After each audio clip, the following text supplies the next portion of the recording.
बिस्मिल्लाहिर्रहमानिर्रहीम, अस्सलाम वालेकुम नाज़रीन, आप देख रहे हैं प्रोग्राम सिटी एट 10 और मैं हूं आपकी मेज़बान अना यूसुफ। इस उम्मीद और इस दुआ के साथ कि अल्लाह ताला हमारे लिए आसानियां पैदा करे और हमें आसानियां बांटने की तौफीक अता फरमाएं। आज के प्रोग्राम का बाकायदा आगाज़ करेंगे। वीकेंड है, वीकेंड को अच्छा सा प्लान करिए। लाहौरिये तो पहले ही बहुत ज़्यादा मशहूर हैं जी ख्वाबों के हवाले से। सर्दी भी है तो अपनी फैमिली के साथ ज़रूर बाहर जाएं और अपना वीकेंड जो है अच्छा सा जो है वो एंजॉय करें। साथ ही साथ सर्दी है और इस मौसम में हम देखते हैं कश्मीरी चाय जो है वो बहुत ज़्यादा पसंद की जाती है। तो वीकेंड को खूब अच्छी तरह से प्लान करें, अपनी फैमिली के साथ बाहर जाएं, भरपूर वक्त अपनी फैमिली और अपने बच्चों को दें ताकि क्वालिटी टाइम गुजार सकें। आज का पहला सेगमेंट शामिल कर लेते हैं टुडेज वेदर।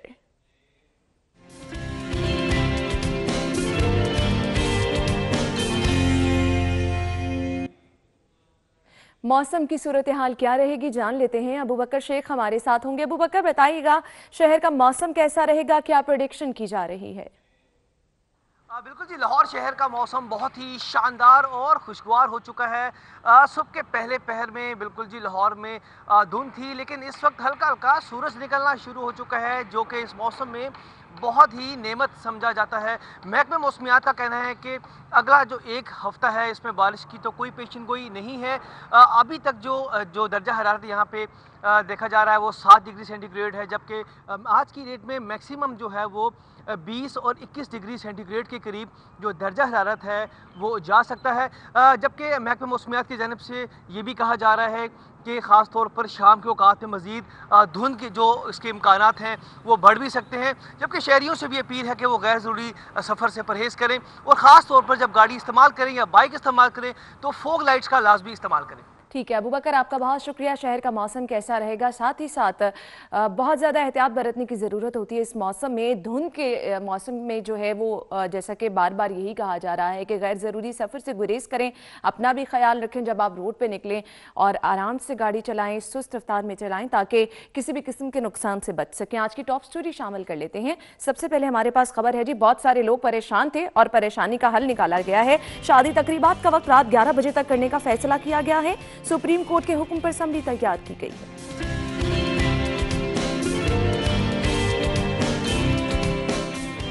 शहर में बिजली बहरान 3 से 7 घंटे की लोड शेडिंग शुरू कर दी गई है। फंड्स की कमी, स्कूलों की अपग्रेडेशन को ब्रेक लग गई।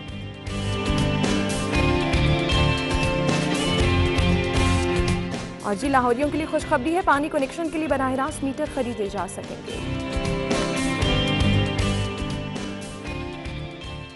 ये हैं आज की टॉप स्टोरीज, डिटेल में डिस्कस करेंगे। हमारे साथ हमारे सीनियर रिपोर्टर रजा खरल साहब मौजूद होंगे और उनके हमरा उमर असलम होंगे। उन्हें शो में वेलकम करेंगे।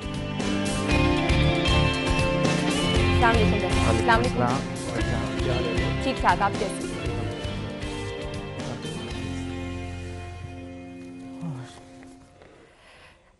रजा भाई, आज की पहली खबर है जी हमारे पास शादी तकरीबात के हवाले से।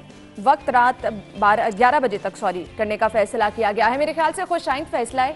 बहुत सारे लोग जो थे इससे परेशान थे, खास तौर पे वो लोग जो कि दूर दराज से बारात लेकर आते थे, आते आते टाइम कम रह जाता था। और आपको पता है इतना स्पेशल डे, और आजकल जितने पैसे लग जाते हैं तैयारियां करने में, सेटिंग करने में, तो एक अफरा तफरी का समा होता था जब शादी की तैयारी। बिल्कुल ऐसा ही है। और ये बड़ा एक अच्छी कंसेशन है सुप्रीम कोर्ट ऑफ पाकिस्तान की तरफ से, जो चीफ जस्टिस साहब ने इस सिलसिले में की कि जैसे आप धुंध का मौसम है, आप तो विजिबिलिटी बिल्कुल होती नहीं है, और मज़ाफ़ाती इलाकों में जहाँ पे ज़्यादातर शादी हॉल्स हैं वहाँ तो पहुँचना यूँ ही समझें कि जुए शीर लाने के मुतरादिफ होता है।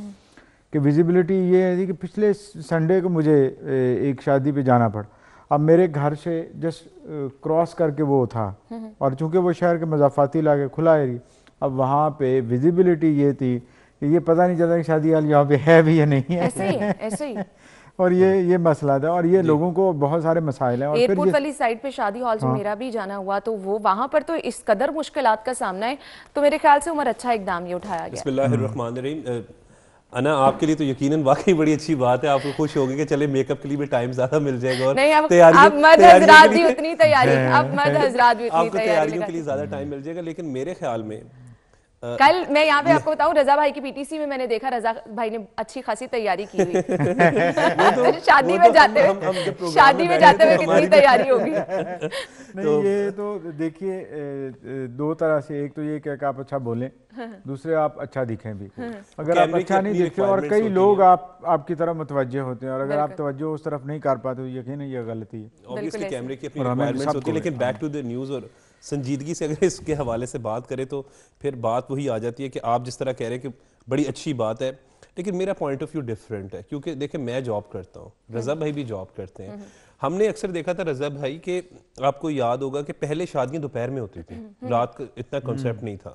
तो अब भी बल्कि अगर आप देखें तो शादी हॉल्स वाली साइड पर खसूसन अगर आप जाएं, चाहे वो आप इस फिरोजपुर रोड की बात करें या जहाँ पर भी ज़्यादा ये गार्डन टाउन है या इसी तरीके से समनाबाद मार्केट बेतहाशा गुलशन रावी में, तो आप देखेंगे कि अब दोपहर की शादियां हो रही हैं सर्दियों में।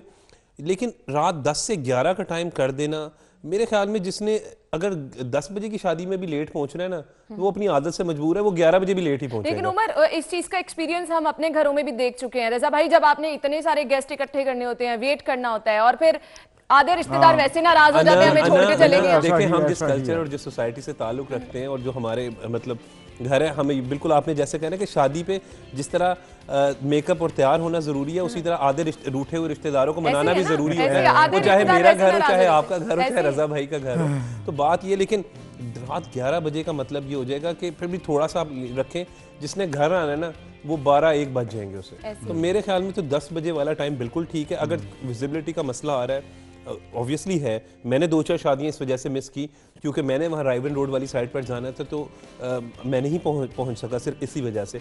लेकिन एक रूल बन गया, उससे आपको एक फ़ायदा ज़रूर हुआ कि मुझे ये भी याद है, मैं अब आपको एक बात बताता हूँ कि खैर मैं उस कास्ट का नाम नहीं लेता, जहाँ पे कहते हैं कि जी फिर 12 बजे तो वो सुबह फजर के वक्त वो अपनी बारात वगैरह लेकर आते हैं, रजा भाई समझ गए होंगे। तो हमने शादियां, आपने भी वो शादियां देखी होंगी कि 2-2 बजे तक लोग बैठे रहते थे और खाने का वेट कर रहे होते थे। चले अब ये 11 बजे तक का 1 घंटा बढ़ा देना धुंध के वक्त में तो ठीक है, लेकिन एक खास टाइम तक ये नहीं होना चाहिए कि मुकम्मल जो है वो मौसम में ये नीचे ले आना चाहिए। तो ये भी होना चाहिए। लेकिन 10 बजे तक का टाइम आप यकीन करें, मैंने लोगों को शुक्र अदा करते हुए देखा है। उसकी वजह यह है कि वरना हम वो कौम है कि जो जिस तरह आप कह रही है ना कि लोग लेट हो जाते हैं, जिसने लेट होना है उसने आप रात 3 बजे की भी शादी कर देंगे ना, उसने रात 3 बजे भी लेट ही पहुंचना है। ऐसे ही है। लेकिन मुझे इसलिए रजा भाई ये फैसला अच्छा लग रहा था क्योंकि मेरी बहनों की शादी हुई है, घर में हम लोग ये एक्सपीरियंस भी देखते हैं। मेरी बात ठीक थी ना, भाग दौड़ पड़ी होती है, गेस्ट का वेट कर रहे हैं और फिर जब आप जाते हैं और शादी अटेंड करने के लिए आपको 1 घंटा सिर्फ मिलता है, तो वो बहुत ज्यादा ऑब्वियसली इतना स्पेशल डे होता है। फिर फोटो सेशन हो रहा है, ब्राइड को लाकर बैठा रहे हैं, लाइट्स ऑफ कर देते हैं। असल में अना ये भी है कि जो रसूमात हैं, जो शादी ब्याह की रसूमात हैं, उनमें बहुत ज़्यादा इजाफा हुआ है। और पिछले कह लें कि ये जो सोशल मीडिया और इस तरह के जो तूफ़ान आए, उसमें कई ऐसी रसूमात भी आ गई हैं कि जो पहले नहीं हुआ करती थी, और अगर थी भी तो बड़ी नॉमिनल थी। और फिर ये कि हर एक हम में से हर घर का अक्सर अफराद जॉब ओरिएंटेड या जॉब बेस्ड हैं। अब ये कि we have to be limited. ये एक बार कहते हैं कि खिलारा इतना पड़ गया शादियों का भी और शादियों की रसूमात का भी। वो फिर आने वाली बात दुरुस्त है कि वो स्पेशल डे होता है, तो फिर स्पेशल डे के अरेंजमेंट्स, तैयारियां, और फिर रजा भाई वो इतना एम्बैरेसिंग लगता था कि 10 बजे का टाइम है, लाइटें हॉल की बंद कर दी हैं, दूल्हा दुल्हन स्टेज पे बैठे हैं और साथ ही अक्सर हमने देखा कि टीमें पहुंच जाती हैं कि जी अभी तक हॉल क्यों नहीं खाली किया। तो कितनी वो एम्बैरेसिंग सिचुएशन लगती है ना। बिल्कुल ऐसा ही कह रही है ना, लेकिन मैं यहीं पर बात कर रहा हूँ कि हम वो लोग हैं कि अगर ये 10 बजे वाला रूल ना होता तो फजर तक शादियां यहाँ पे चलनी थी। इसलिए चले विजिबिलिटी के पॉइंट ऑफ व्यू से 1 घंटा बढ़ा देना वो तो ठीक है, लेकिन मुकम्मल नहीं होना चाहिए। क्योंकि जो जॉब ओरिएंटेड लोग होते हैं, जो लोग जॉब करते हैं, नौकरियों पे जाना होता है, जिन्होंने कारोबार पे जाना होता है, उनको शादी की वजह से कोई रियायत नहीं मिल जाएगी टाइम पे, उन्होंने सुबह अपने वक्त पर पहुंचना होता है। तो इसलिए मेरे ख्याल में अगर तो, मैं इस फैसले को खुशाइन कह रही हूँ, आप जिस शादी पे लेट हो आप थोड़ी जल्दी छुट्टी लेके चले जाए। छुट्टी आप दिलवाएंगी, फिर आप इसकी गारंटी दें। नहीं, सीधे आपका साथ नहीं देने वाली। अगली खबर की तरफ जाते हैं। शहर में बिजली बहरान, 3 से 7 घंटे की लोड शेडिंग शुरू। क्या कहेंगे आप उमर? देखिए अब पिछली गवर्नमेंट, अब ये जो नई गवर्नमेंट आई है, इसके लिए सबसे बड़ा चैलेंज जो है वो जिस तरीके से ये कहते थे कि हम नए पाकिस्तान में अवाम को खुशहाल और अवामी मसाइल को हल करेंगे। अभी तो सर्दियाँ हैं, मुझे याद है सितंबर में ना लोड शेडिंग बढ़ गई थी। बिल्कुल। और मुझे याद है क्योंकि हम तो गलियों मोहल्लों में रहने वाले लोग हैं, तो अंदरूने लाहौर के, तो वहाँ पे जो लोग एक दूसरे के साथ हंसी मजाक में छोटे छोटे तंज कर जाते हैं। तो जनाब आप गवर्नमेंट आ चुकी है, अब इनको गवर्नमेंट फॉर्म हुए तकरीबन 4 महीने से जायद का वक्त गुजर गया है। सर्दियाँ अभी तो एसी नहीं चल रहे, आप मुझे बताएं आपके घर में पंखे तक नहीं चल रहे, तो एसी तो बड़ी दूर की बात है। और अभी से ही लोड शेडिंग का स्टार्ट हो जाना लम्हा फिक्र ये, हमें ये पॉलिसी देखनी चाहिए। क्योंकि पिछली दफ़ा गर्मियों में मुझे याद है कि मुझे हर साल बैटरीज चेंज करवानी पड़ती हैं घर की यूपीएस की, मैंने नहीं करवाई क्योंकि इतनी ज़्यादा लोड शेडिंग नहीं थी। रज़ा भाई के तो खैर मुझे पता है, मैं रज़ा भाई से इस मामले में बड़ा इंप्रेस हूँ। इनके घर में तो सोलर सिस्टम इन्होंने लगवा लिया और हमें भी हमेशा ये सोलर सिस्टम। लेकिन रज़ा भाई अगर यही सूरत हाल रही सर्दियों में, इस तरह से हम देख रहे हैं कि 400 मेगावाट कमी कर दी गई है, तो गर्मियों में क्या हाल होगा? बिल्कुल, ये जो लोड शेडिंग सर्दियों के अंदर है, ये तो एक तंबीह है कि अब आने वाले दिन बहुत ख़राब हैं और अब पावर जनरेशन आपकी उस लेवल पे नहीं है। नया डेफिनेटली नया पाकिस्तान की अब आपको कीमत तो अदा करनी पड़ेगी सबको। देखिए, जिन्होंने नया पाकिस्तान के लिए ऑप्ट भी किया है, उन्होंने तो इस ख्वाब पे किया है, इस उम्मीद पे किया है कि उनके लिए मर्रात ज़्यादा बढ़ेंगी और जो कैफियत पहले थी उससे बहुत बेहतर हो जाएगी। लेकिन मसला ये है कि वो उससे बदतर या उससे रिवर्स एंगल में चल पड़ना किसी चीज़ का, ये ख़तरनाक है। और मुतल्लिका हुकूमतों को, हुकूमती इदारों को, नुमाइंदों को बहुत ज़्यादा इस पर मेहनत करना होगी और वेल इन टाइम करना होगी, क्योंकि जनवरी अब यानी शुरू होने वाला है, दिसंबर का एंड ऑलमोस्ट, तो जनवरी, फरवरी और मार्च के बाद पावर तो कंजम्पशन बहुत ज़्यादा बढ़ना शुरू हो जाएगी। तो उसके लिए उन 3 महीनों के लिए, 3 महीनों के अंदर अंदर इन्होंने अगले 6-7 महीनों के लिए क्या प्लानिंग कर रखी है, ये ना हो कि ये मसाइल बढ़ते चले जाएं। जहाँ तक अना बात है उमर असलम की, जिस तरह बात कर रहे हैं, और ये खुदा न खास्ता हमें कोई नफरत नहीं है जो भी हुकूमत है, हमें तो ये कि कोई राइट्स क्या मुहैया करती हैं लोगों को, मर्रात क्या मिलती हैं, जिस मकसद के लिए ये इंतखाबात हुए, उन इंतखाबी अमल के बाद से जो हुकूमत वजूद में आई है, वो हुकूमत डिलीवर क्या करती है और अपने टारगेट्स अचीव कर पाती है या नहीं कर पाती। तो हम सहाफ़ी होने के नाते ये सारी चीज़ें हम चूँकि तल्ख़ हकीकत में सारे कंपैरिजन, लेकिन हम दुआ गो एहसास रज़ा भाई कि अल्लाह करे वो मसाइल को हल करे। लेकिन आम लोग देखें ना, जैसे उमर ने कहा, हम गली मोहल्लों में लोगों को देखते हैं, भाई हर कोई ये चीज़ डिस्कस कर रहा है कि चीज़ें महंगी हो गई। देखिए कि हर वो चीज़ जो हम रोज़मर्रा इस्तेमाल करते हैं, आम लकड़ी से लेकर आपकी LPG, CNG तो बंद हो गए ना अगले 10-15 दिन के लिए, तो ये 10 जनवरी तक के लिए बंद हो गए।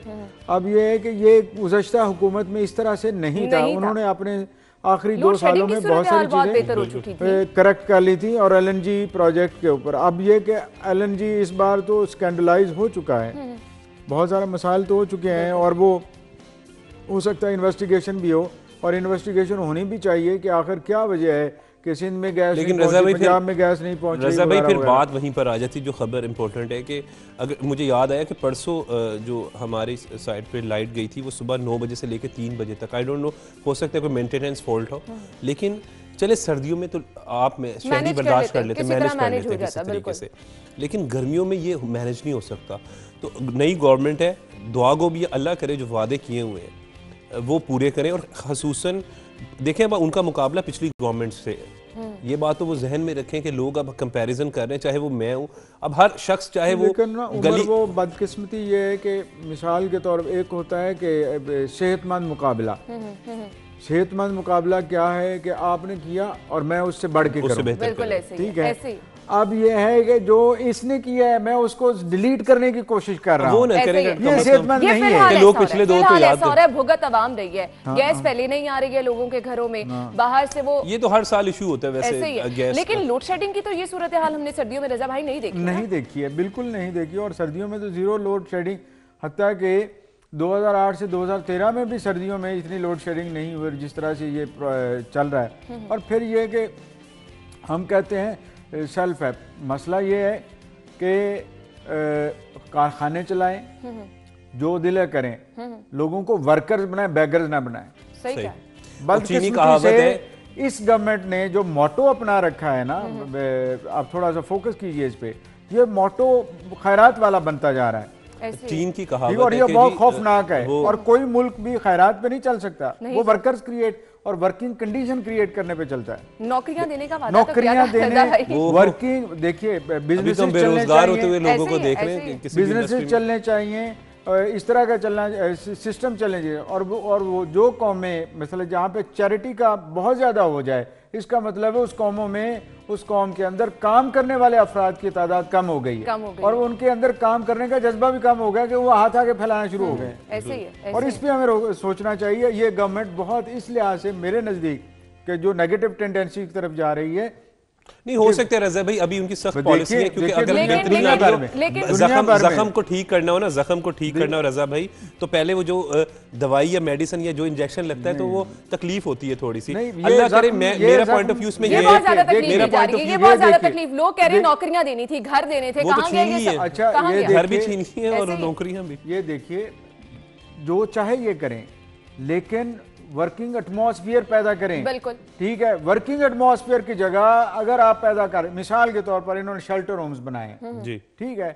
अब शेल्टर होम्स क्या है कि जो पहले गांव में काम करने की या दूर दराज के इलाके काम करने कोई बजाय नहीं, जी लाहौर चलने हो तो खाना भी मुफ्त है, खाना भी मुफ्त रहना भी मिलेगा। मुफ्त है। यानी आप लोगों को ये नहीं सिखा रहे कि आपने कुछ करना है वहां पर। अगर आप छोटी छोटी ऐसी कुछ मसरूफियात रख दें कि लोग काम भी करें, पैसे भी कमा सके, और फिर वहां पे रहने का फिर उनको कुछ फायदा भी हो। है ना, मैं आपको बताता हूँ कि सियालकोट की हमारे करीबी शहर है ना, 1.5 घंटे का है रास्ता है, तो उधर आप देखें तो फुटबॉल वगैरह और जो दीगर चीजें हैं वो लोग घरों में खवातीन तक बना रही होती है, बच्चे तक बना रहे होते हैं। हुनर सिखाएं, बिल्कुल ऐसे हुनर सीखेंगे, बिलाशुबा इसी चीज की जरूरत है। उमर, हम गुफ्तगू का सिलसिला आगे बढ़ाएंगे। नाज़रीन, ब्रेक की तरफ जाएंगे, ब्रेक के बाद फिर हाजिर होंगे, हमारे साथ रहिएगा।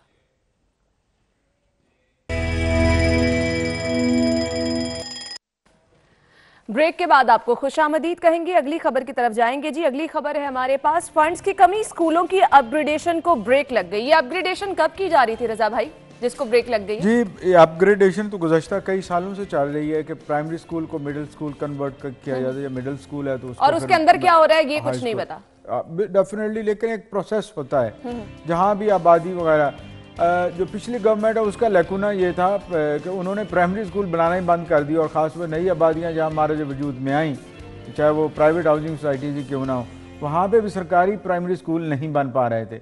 अब इस गवर्नमेंट ने आते ही ये जो काम किया ना कि वो जो बने हुए थे उनको भी वहीं पे रोक दे, प्रोसेस जो उनकी अपग्रेडेशन का था। मिसाल के तौर पर इस इलाके में, टाउनशिप के इलाके में प्राइमरी स्कूल है, और उनमें से आबादी इतनी हो गई कि अब वहाँ पे हाई स्कूल या मिडिल स्कूल होना चाहिए, मैट्रिक तक या प्राइमरी मिडिल तक होना चाहिए। लेकिन वो अगर आप अपग्रेड नहीं करेंगे तो वो बच्चे जो यहाँ से प्राइमरी पास करते हैं उन्हें कहीं दूसरी तीसरी जगह जाना पड़ेगा। भाई, इनकी अपग्रेडेशन की डेफिनेशन क्या है, मुझे जरा वो भी बता दें। अपग्रेड करना होता है कि यानी ये एक प्राइमरी स्कूल है, ठीक है, अब इसको एक अरसे के बाद अपग्रेड करके मिडिल स्कूल में कन्वर्ट करना है। उसको अपग्रेड करके मिडिल कर दिया, मिडिल कर अंदर जो हालात हैं उनको कुछ नहीं किया जाता। डेफिनेटली उनको भी किया जाता है। जब किसी भी स्कूल, प्राइमरी स्कूल को अपग्रेड किया जाता है तो उसका मतलब है उसमें वो क्लासरूम्स भी होने चाहिए, उसमें वो इंफ्रास्ट्रक्चर भी होने चाहिए, स्टूडेंट्स की तादाद भी इतनी होनी चाहिए, टीचर्स भी होने चाहिए, और अगर ये सारी चीज़ें मिलती हैं तो तब जाके अपग्रेडेशन की जाती है। लेकिन ये जो अभी उस्मान अलीम ने जो खबर दी है उसमें यह है कि बहुत सारे स्कूलों को देखिए वियर एंड टीयर, जहाँ भी हम रहते हैं, जहाँ जिस ऑफिस में काम करते हैं वहाँ वियर एंड टीयर होता है और रिपेयर होता रहता है मुसलसल। अगर रिपेयर ना हो तो वो खंडर में तब्दील हो जाए।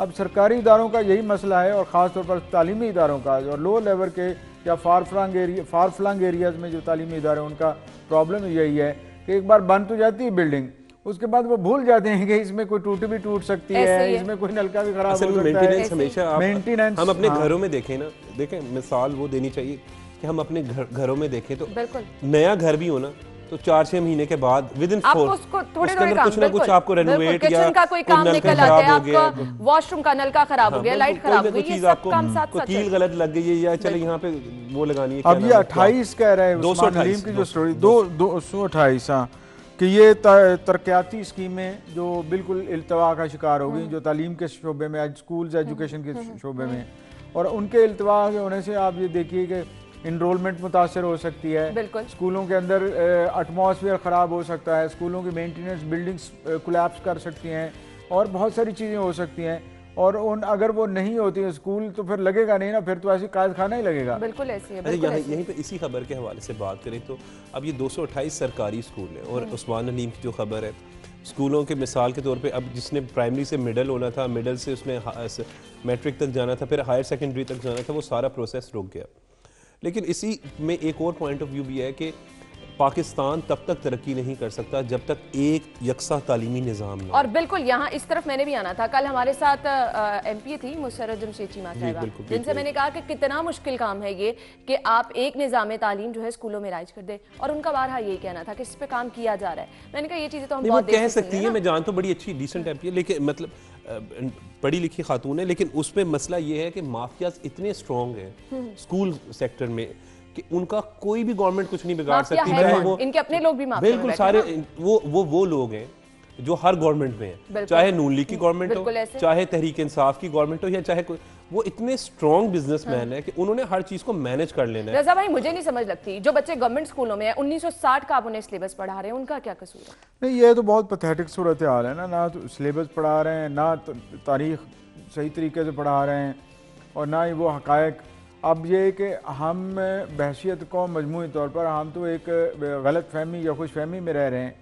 जब तक आप उन हकायक का कि कैसे चीज़ें ख़राब होना शुरू हो गई, कैसे मसाइल पैदा हो गए। क़याम पाकिस्तान के वक्त तो लोगों को उम्मीदें भी बहुत सी वाबस्ता इस मुल्क के साथ, नई वतन के साथ, लेकिन ये उम्मीदें टूटना क्यों शुरू हो गई और कौन जिम्मेदारान है? जब तक आप वो कहते हैं ना कि बुराई की जड़ तक नहीं जाएंगे तो बुराई का खात्मा कैसे करेंगे? जब तक इन्वेस्टिगेट नहीं करेंगे, बीमारी की असल प्रोबिंग नहीं करेंगे तो उस वक्त तक कैसे पहुँचेंगे?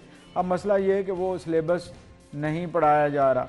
MA तक आप पढ़ लेते हैं लेकिन आप सवाल करने के काबिल नहीं रहते। सही कहा आपने। आप डरते रहते हैं कि सवाल किया तो खुदा ना खास्ता आगे डिक्टेटर बैठा हुआ टीचर की सूरत में बिल्कुल और अब ऐसे वो ही, नालान हो बिल्कुल जाएगा ऐसे और पता नहीं क्या हो जाएगा। देखें ना, और जब तक ये रज़ा भाई, रहेगा उस वक्त तक कौम में जज्बा आगे बढ़ने का आज नहीं भी आएगा। पाकिस्तान के 21वें 22वें ग्रेड के जो टॉप ब्यूरोक्रेसी बैठी है, उनमें से अक्सर मैं जानता हूँ कई लोगों को जो सीनियर ब्यूरोक्रेट्स हैं, वो सेंट्रल मॉडल स्कूल से पढ़े हुए, और उन लोगों की ख्वाहिश होती थी कि हमारा एडमिशन किसी तरीके से सेंट्रल मॉडल हो स्कूल में हो जाए। जाए। अब यहाँ के बिल्कुल, जो बिल्कुल, गुलबर्ग बिल्कुल। वगैरह के स्कूल तो ये भी 15-20 साल में बने हैं, मतलब जो अब ये ज़्यादा चेंज हमें दिखाई दे रही हैं। तो यहाँ पर एजुकेशन सिस्टम एक होना अच्छा चाहिए। रजा भाई, ये बड़ी अजीब सी बात है, मैट्रिक तक आप फिजिक्स केमिस्ट्री पढ़े हैं उर्दू में, जैसे ही आप गए हैं इंटर में तो वो इंग्लिश में आ जाती है। ये चीजें समझ से बाहर है ना। ओ लेवल का आप कोर्स देखें, लाहौर बोर्ड का आप कोर्स देखें, जमीन आसमान का फर्क है। बिल्कुल ये बात सही है आपकी कि सिलेबस ऐसे लगता है, सॉरी आपकी बात कर रहा हूँ, एक दौर से दूसरे दौर पत्थर के दौर में चले ऐसे ही है, ऐसे ही है। उसकी बुनियादी वजह ये एक तो ये कि जो भी ममालिक तरक्की याफ्ता हैं और जहाँ साइंस और टेक्नोलॉजी ने तरक्की की है, वो उन्हीं ममालिक ने की है जिन्होंने अपनी बुनियादी मादरी ज़ुबान में वो आला तालीमात या मालूमात या उलूम को कन्वर्ट किया है। अब मसला ये है कि कॉन्सेप्ट्स क्लियर बच्चे के तभी होंगे जब वो अपनी मादरी ज़ुबान में या उस ज़ुबान में जो हर वक्त वो बोलता अच्छा रहता भाई, है। बच्चे इतने कंफ्यूज रहते हैं कि आया उन्हें इंग्लिश घर में पंजाबी, स्कूल में कौन से वो- उर्दू, और उसके बाद ये देखिए ये दुनिया ऑफिस जॉब में इंग्लिश आपने बोलनी है। देखिए बहुत कम ममालिक में ऐसा है, लेकिन अगर ये लकीली हमारे पास, मैं तो ये कहूँगा लकी कि आप एट ए टाइम 3 ज़ुबानें सीख जाते हैं और यानी जब तक आप क्वालिफाई करते हैं 3 ज़ुबानें। लेकिन मसला असल ये है कि वो जो कॉन्फिडेंस होना चाहिए, जो टीचर का मतलब ये नहीं है कि वो उर्दू में लेकिन पढ़ाए। रजा भाई ये नहीं सुनिए, होना चाहिए कि एक तरफ आप इंग्लिश में सारे सब्जेक्ट पढ़ा रहे हैं, गवर्नमेंट स्कूलों में उर्दू में बात- पढ़ाए जा बात रहे हैं, एक वो देखिए- डिफरेंस आप बच्चों में आप क्रिएट तो कर बात रहे हैं। देखिए। क्लियर कर रहे हैं कि एक पत्थर के दौर में रह रहे और दूसरे लोग जो हैं वो बात मतलब शायद यूएस में। बात ये है कि टीचर का मतलब टीचर होना चाहिए। बिल्कुल सही कहा। टीचर का मतलब ये नहीं होना चाहिए कि उसने इस किताब से बोलता गया और बच्चे को कहा कि आप नोट डाउन करते जाओ और फिर वो कहा कि हू बहू आपने कहा कि की भी गलती नहीं करनी है। और अच्छा एक तरफ ये और दूसरी तरफ ये कि जुबान जो भी हो, टीचर ने डेमोन्स्ट्रेट करना है उस नॉलेज की प्रैक्टिकल शेप को। बिल्कुल सही उस नॉलेज में मिसाल के तौर पर साइंस का ही कोई तजुर्बा है। अब आप याद देखिए कि कितने अभी हम यहाँ डिस्कस करते हैं हर हफ्ते में और बहुत सारे दूसरे दोस्त भी जो बैठते हैं हमारे साथ वो भी करते हैं कि जो लैब होनी चाहिए थी, बिल्कुल जो साइंटिफिक नॉलेज देना चाहिए था टीचर को, और जो टीचिंग एजुकेशन सिस्टम में होना चाहिए था वो तो आपने डंप कर दिया। बिल्कुल। आप उस एमसीक्यूज लेके आ गए, और एमसीक्यूज लेने का मतलब यह है कि आपने रट्टा लगा के सवाल जवाब थोड़ा बहुत तैयारी कर ली, और आपने इन डेप्थ नॉलेज गेन ही नहीं किया, ना ही प्रैक्टिकल।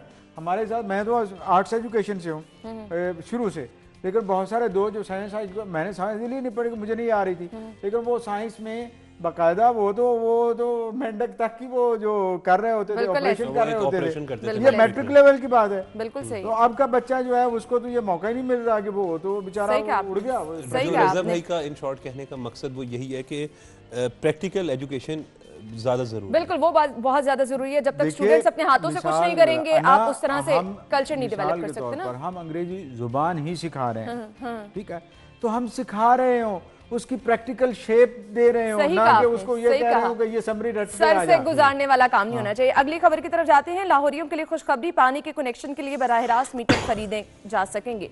रजा भाई क्या कहेंगे आप? थोड़ा मुझे इसमें खुशखबरी की समझ नहीं है, पानी नहीं होगा तो खुशखबरी का लेकिन रजा भाई जो इतना इंतजार करना पड़ता था। हाँ, ये तो शॉर्ट टर्म एक फैसिलिटी उन्होंने दे दी कि नहीं, अगर आपको मीटर बाजार से महकमा नहीं दे रहा तो आप वो भी खरीद लें, आप जा खुद खरीद लें और उनको अप्रूव करवा के लगा लें। ये तो एक फैसिलिटी है। खुशखबरी तो वो होती है कि हमारे पानी ज़ेरे ज़मीन पानी जो है वो इतना ऊपर आ गया है कि हमें अब मसला ही कोई नहीं रहा। दादा भाई 6,60,000 बगैर मीटर के कनेक्शन होल्डर जो हैं वो इससे मुस्तफिद होंगे, तो आप क्यों नहीं इसको खुशखबरी कह रहे हैं? बाजार से खरीद सकते हैं एटलीस्ट, और फिर इनको रजिस्टर्ड करवा दें या उनकी नॉलेज में लाके, उसके बाद आप देखें 6,60,000 सार्फिन जो है वो मुस्तफीद हो सकते हैं। वही मैं कह रही हूँ, फिर क्यों ना ये खुशखबरी? नहीं ठीक है, और हो सकता है खुशखबरी। अच्छा, और साथ ही साथ ये भी कहा गया है कि वासा ने मैन्युफैक्चरिंग और डीलर्स कंपनियों को रजिस्टर कराने के लिए पेशकश भी मांग ली है। जी बिल्कुल, अल्लाह करे उसमें कोई स्कैंडल ना आए। लेकिन वही मैं कह रही हूँ ना, फिर ये मामला जो है ना, अगर यहाँ पर शहरियों को फैसिलिटेट पब्लिक प्राइवेट पार्टनरशिप आती है तो बीच में से कई लेकुनात नजर आ। लेकिन ये नया पाकिस्तान है, उम्मीद अच्छी रखें। मैं क्या कहूँ नए पाकिस्तान। रज़ा भाई, ये जो हम पानी की किल्लत देख रहे हैं और उस पर हम इस तरह से कह रहे हैं कि पानी के कनेक्शन बराह रास्त जो है वो अब लगाए जा सकेंगे, तो ये मामला मजीद इससे डिस्टर्ब नहीं होगा क्या? क्या? सॉरी मुझे नहीं समझ आई इसकी। जिस तरह पानी की किल्लत भी हो रही है, नए कनेक्शन भी लग रहे हैं, उसमें कोई ऐसा चेक एंड बैलेंस? सबसे बड़ी फैसिलिटी ये इसलिए आज से सही है कि ये सब जो अवेयरनेस आनी चाहिए, जो जिस तरह से नेशनल मीडिया पे और सारी चीज़ें आ रही हैं कि आप पानी के इस्तेमाल में एहतियात करें, और जहाँ तक है कि हर एक को डेफिनेटली मीटरिंग होनी चाहिए।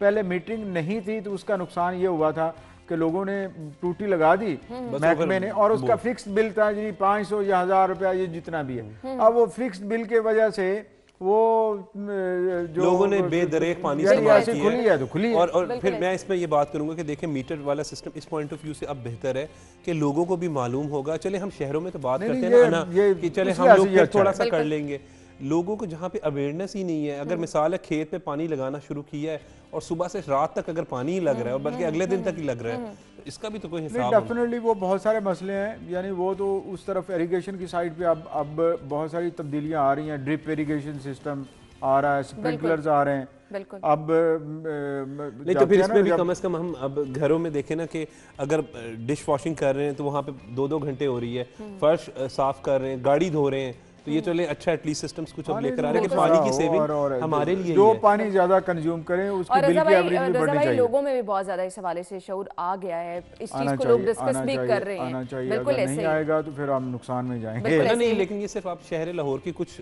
हिस्से की बात करें, मैंने अभी भी देखा है कि लोग जो आप बात कर रही हैं ना, जिसने पानी का नलका खोल दिया तो उसने कहा बस बेरहम। अब मेरे ख्याल में तो जिस तरह पानी की बाकायदा घंटे मुकर्रर होने चाहिए, 6 घंटे से ज्यादा 6-8 घंटे से ज्यादा पानी नहीं आना चाहिए, क्योंकि उम्र ये ना कि बहुत ज्यादा मुश्किल हो जाएगी। नहीं ना, बुनियादी जरूरत है, बहुत ज्यादा मुश्किल जरूरत है ना, लेकिन उसमें कोई चले 10-12 घंटे कर दें। लेकिन देखिए, आपको एक चीज जो बिल्कुल आपके डोर स्टेप पे आई पड़ी है वो है पानी की कमी, और इंतहाई ज्यादा कमी होगी। और अगर हम अब होश के नाखून नहीं लेंगे तो ये कमी और तेजी से हो सकती है। इसके लिए अब मैं आपको एक बात बताता हूँ कि यानी जो 10 साल बाद हमें पेश आना है वाकयात जिस तरह के, वो अभी आ सकते हैं। 42 की से ही हम गए, अवरान गए आज से कुछ 4 से 5 साल कबल। तो रजा भाई यकीन करें मैं आज तक वो बातें नहीं भूल पाता कि वहाँ पर लोग 2-2 किलोमीटर पानी के लिए चलते हैं। ये पाकिस्तान का हिस्सा है, पाकिस्तान। और यहाँ भाई ये जो हमारे सीएम बुज़दार साहब का इलाका है, ये इस इलाके की बेशुमार ऐसी है। तुमन बुज़दार, लाहौर के लोगों को पानी के हवाले से सेविंग बचत भी करनी चाहिए। और ये जो बिलाशुबा अगली खबर की तरफ मैं जाना चाहूंगी। चीफ जस्टिस साहब बरहम नजर आ रहे हैं। मुबशिर जावेद को उन्होंने कहा है कि आपको मालूम है कि इज्जत करवाना पड़ती है। क्या कहेंगे रजा भाई, हमेशा चीफ जस्टिस की जानिब से ऐसी रिमार्क्स देखने में आते हैं ना, ये सब चीज़ें ना सब जुडिस हैं, यानी हम इनको उस एंगल से डिस्कस भी नहीं कर सकते। ठीक, वजह यह है कि एक आईनी इदारा है और उसने अपने मतलब डोमेन के अंदर या जो भी है, ये पॉलिटिकली लोग या जो कमेंट करते हैं वो तो कर सकते हैं, लेकिन हम ऑन कैमरा हम इन चीज़ों को नहीं डिस्कस करते। इससे अगली खबर की तरफ चलते। ठीक है, अगली खबर हमारे पास देख लेते हैं जी। बिजली बहरान के हवाले से भी हमने डिस्कस कर ली, लेकिन मेरे ख्याल से चीफ जस्टिस की जानिब से जो है जी, हमें प्रोड्यूसर साहब कह रहे हैं टेक्स्ट बुक बोर्ड की किताबों के हवाले से डिस्कस कर लेते हैं। हमारे पास खबर है जी, टेक्स्ट बुक बोर्ड की किताबों की गैर कानूनी फरोख्त रोकने का फैसला किया गया है। जी बिल्कुल, ये बड़ी दिलचस्प है ना, इस लिहाज से कि जैसे हम अमूमी तौर पर जब भी हम डिस्कशंस कर रहे होते हैं तो हमारा मौजू कहीं भी होता है तो घूम फिर के एजुकेशन की तरफ ज़रूर आ जाता है, और उसकी वजह ये कि हम सारे सेंसिटाइज्ड हैं इस मौजू के हवाले से भी। और उमर और मैं तो अक्सर तालीमी सूरत हाल के ऊपर और सीख पा भी होते रहते हैं।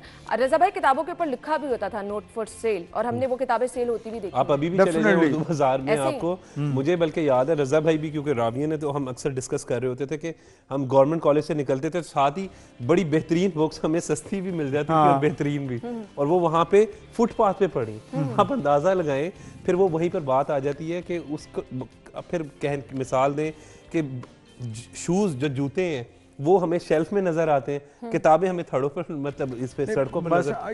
ये जो प्रॉब्लम है ना टेक्स्ट बुक बोर्ड, एक तो ये है कि टेक्स्ट बुक बोर्ड की जो अवेलेबल किताबें हैं वो उस वक्त ब्लैक होती हैं और बेशताशा होती हैं। जब ये कहते हैं के लोग इन्वॉल्व होते हैं, जब ये कहते हैं कि टेक्स्ट बुक बोर्ड की किताबें चंद ही या सिलेक्टेड या मंजूर शुदा बुक शोरूम्स पे से ही मिलेंगी, तो उसका मतलब ये होता है कि नहीं मिलेंगी, ठीक है, या कम मिलेंगी। और लोग उस वक्त ना जो आप ये देखिए कि मिसाल के तौर पर आपको उर्दू बाज़ार से मिलनी और कहीं से नहीं मिलनी, तो एक तो ये रश वहाँ बढ़ता है। अब इन्हें देखना है कि आप उनकी इंश्योर करें दस्तयाबी हर जगह पे, और ये चेक एंड बैलेंस रखना इनकी जिम्मेदारी है। और ये कि अगर ये ऐसा करने में कामयाब हो जाते हैं तो यकीनन बहुत सारे मसले हल हो सकते हैं। बिल्कुल वही डिबेट जो शुरू होती है कि जो प्रैक्टिकल एजुकेशन है और जो किताबी तालीम है, हमारे यहाँ बहुत फर्क है। प्रैक्टिकल एजुकेशन में उस्ताद भी गलतियां कर रहा होता है, बेईमानियां कर रहा होता है बदकिस्मती से, और स्टूडेंट भी वही सीख रहा होता है जो उस्ताद कर रहा होता है, और वही आगे देखो काफी पेश होता चला जाता है। और जो किताबी इल्म है उसमें ये है कि कॉपीराइट, आप ये देखें उस्ताद। लेकिन रजा भाई, इस खबर के मुताबिक मैं तो ये कहूंगी ये गैर कानूनी फरोख्त जो रोकने का फैसला किया गया है ये मुश्किल है, इस पर चेक एंड बैलेंस रखना चाहिए और इसका बार बार फॉलो अप किया जाएगा तो ये मुमकिन हो सकता है। उमर, वक्त कम है, मैं इजाजत चाहूंगी। बहुत बहुत शुक्रिया उमर आपका भी, और रजा भाई आपका भी बहुत बहुत शुक्रिया। नाज़रीन, एक ब्रेक की तरफ जाएंगे, ब्रेक के बाद हम दोबारा हाजिर होंगे, हमारे साथ रहिएगा।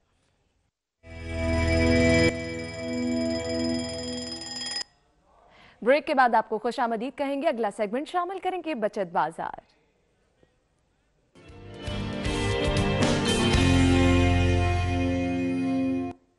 तो सबसे पहले मैं आपको बताऊंगी सेल्स कहां कहां लगे हैं जी। तो नाज़रीन, सबसे पहले आपको बता दें लाइमलाइट पे सेल है, अप टू 30% यहां पर ऑफ है, आप जा सकते हैं और भरपूर फायदा उठा सकते हैं।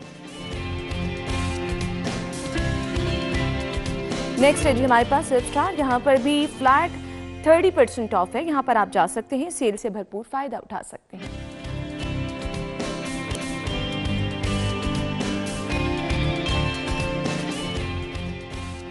जी, तो अब मैं आपको बताऊंगी प्रमोशन पर क्या कुछ मिल सकता है। अगर आप जा रहे हैं हाई पर स्टार, तो सबसे पहले आपको बताएं कनौर टमाटो केचप, इसकी रिटेल प्राइस है 190 रुपीज, 169 में आप ये खरीद सकते हैं, 21 रुपए इस पर आप बचा सकते हैं। नेक्स्ट है जी हमारे पास लेमन मैक्स बचत बार। ये इसकी रिटेल प्राइस है 65, प्रमोशनल है 55। पूरे 10 रुपए इस पर भी आप बचा सकते हैं।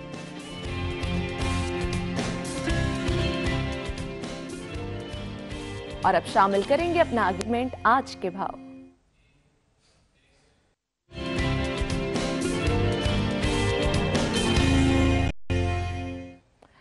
जी तो नाज़रीन हमारे साथ शाहरुख नदीम मौजूद होंगे, सब्जियों के रेट उनसे जान लेते हैं। शाहरुख बताइएगा। जी बिल्कुल, इस वक्त मैं मौजूद हूँ टाउनशिप सब्जी मंडी में। यहाँ फलों सब्जियों की कीमतों में उतार चढ़ाव बरकरार है। सबसे पहले बात की जाए सब्जियों की कीमतों की, तो जो टमाटर है उसकी कीमत में थोड़ा सा इजाफा देखने में आया है कि 50 रुपये किलो यहाँ टमाटर फ़रोख्त हो रहे हैं, जबकि गुज़श्ता 2 रोज़ पहले वो 40 रुपये किलो फ़रोख्त हो रहे थे। इसी तरीके से बात की जाए अगर प्याज की, तो प्याज यहाँ 25 रुपये किलो, जबकि जो आलू है वो 20 रुपये किलो यहाँ फ़रोख्त किया जा रहा है। इसी तरीके से बात की जाए अगर अदरक की, तो अदरक यहाँ 160 रुपये किलो, जबकि जो लहसुन है वो 80 रुपये किलो। उसके साथ साथ जो नींबू है वो भी यहाँ 80 रुपये किलो फ़रोख्त किया जा रहा है। शलजम की बात की जाए तो शलजम यहाँ 20 रुपये किलो, जबकि जो बैंगन है वो यहाँ 40 रुपये किलो फ़रोख्त किया जा रहा है सब। जबकि इसके साथ साथ हरी मिर्च की बात की जाए तो वो यहाँ 60 रुपये किलो, जबकि जो शिमला मिर्च है वो 80 रुपये किलो फ़रोख्त की जा रही है। मटर की बात की जाए तो मटर यहाँ 30 रुपये किलो फ़रोख्त किए जा रहे हैं। बात की जाए अगर फलों की, तो फलों में यहाँ जो सेब है वो 120 रुपये से लेकर 150 रुपये किलो तक फ़रोख्त किया जा रहा है। इसके साथ जो अनार कंधारी है वो 200 रुपये किलो तक फ़रोख्त किया जा रहा है। बात की जाए अगर मौसमी की, तो मौसमी यहाँ 120 रुपये दर्जन, जबकि जो किनू है वो भी 100 रुपये दर्जन फ़रोख्त किए जा रहे हैं। जबकि जो यहाँ अमरूद है वो यहाँ 60 रुपये से लेकर 80 रुपये किलो तक फ़रोख्त किया जा रहा है। जबकि जो केला है वो यहाँ 50 रुपये दर्जन फ़रोख्त किया जा रहा है। खरीदारों की जानिब से ये चीज़ सामने आई है कि जो फल हैं और सब्ज़ियाँ हैं इनकी कीमतों में मज़ीद कमी होनी चाहिए, जबकि कुछ जो सब्ज़ियाँ हैं उसकी कीमतों पर उन्होंने एतमाद का इज़हार किया है। ठीक है शाहरुख, आपका बहुत शुक्रिया। सब्जियों की कीमतों के हवाले से आप बता रहे थे, और अब मैं आपको बताऊंगी मीट रेट्स।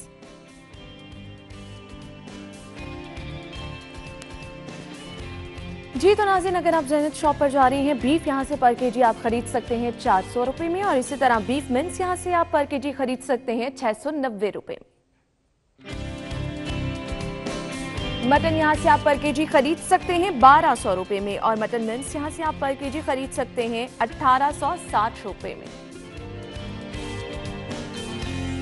चिकन के रेट में आपको बताती चलूं, जिंदा मुर्गी पर केजी आप खरीद सकते हैं 138 रुपये में, और इसका बना हुआ गोश्त आप खरीद सकते हैं 200 रुपये में।